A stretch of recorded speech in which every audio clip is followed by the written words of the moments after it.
ഷാഫി പറമ്പലിന് അടിച്ചിട്ടില്ല, അഭിനയമാണെന്നാണ് പറഞ്ഞത്. പക്ഷേ വിഷ്വൽ പുറത്ത് വിട്ടപ്പോൾ മുണ്ടാട്ടില്ല. ആ ദൃശ്യം കണ്ട ലാത്തി കൊണ്ട് കോൽക്കളി കളിക്കുകയാണ്. തലക്ക് തന്നെയാണ് നോക്കി അടിക്കുന്നത്. എല്ലാ ലാത്തിയും ആൾക്കൂട്ടത്തിന്റെ മുകളിലാണ്, മുകളിൽ നിന്ന് താഴോട്ടാണ് അടിക്കുന്നത്. സാധാരണ കാലിലൊക്കെ അടിച്ച് വരട്ട് അങ്ങനെയൊക്കെയാണ്. പക്ഷെ ഇതല്ല, തലക്കാണ് അടിക്കുന്നത്. എന്നിട്ട് അടിച്ചിട്ടില്ല എന്ന് പറഞ്ഞാൽ ശരിയാവുമോ?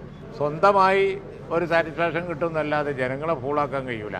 ഇന്നലെ ഒരു ദിവസം കേരളത്തിൽ എത്ര സ്ഥലത്ത് അടിയുണ്ടായി എന്നുള്ളത് ഒന്ന് അന്വേഷിക്കാം. ഇന്നലെ കാലിക്കറ്റ് യൂണിവേഴ്സിറ്റിയിൽ തെരുവ് യുദ്ധമായിരുന്നു. എല്ലാ സ്ഥലത്തും അക്രമം കാണിച്ചത് SFI ആണ്, ഇടതുപക്ഷമാണ്. ക്യാമ്പസിന് പുറത്തുള്ള ആളുകളും കൂടി വരികയാണ്. പോലീസാണെന്നുണ്ടെങ്കിൽ അവിടെ സമാധാനം പാലിക്കാൻ നിന്ന് കൊടുക്കുന്നതിന് പകരം, അത് പ്രൊട്ടക്ട് ചെയ്യുന്നതിന് പകരം ഇന്നലെ ഷാഫി പറമ്പലിന്റെ വിഷ്വലിൽ കാണുന്നത് പോലെ നിരത്തി അടിക്കുകയാണ്. ജനാധിപത്യപരമായി തെരഞ്ഞെടുപ്പ് നടത്തിയാൽ തങ്ങൾ ഇന്ന് ഒരു വലിയ ബിഗ് സീറോ ആയി മാറും എന്നവർക്കറിയാം. അപ്പോൾ അതുകൊണ്ട് ഇലക്ഷന് മുമ്പ് കുഴപ്പമുണ്ടാക്കുക, കഴിഞ്ഞാൽ കുഴപ്പമുണ്ടാക്കുക, അടിയുണ്ടാക്കുക. ശബരിമലയിൽ നടന്ന സ്വർണ്ണക്കൊള്ള ഇതിൽ നിന്നൊക്കെ ശ്രദ്ധ തിരിക്കാനാണോ പല അടവും പയറ്റി നോക്കുന്നത് എന്ന് അറിഞ്ഞൂടാ. ഏതായാലും ശരി, ശബരിമലയിൽ നടന്ന കവർച്ച അത് അത്ര എളുപ്പമൊന്നും കേരളത്തിലെ ജനങ്ങളുടെ മനസ്സിന്ന് പോകില്ല.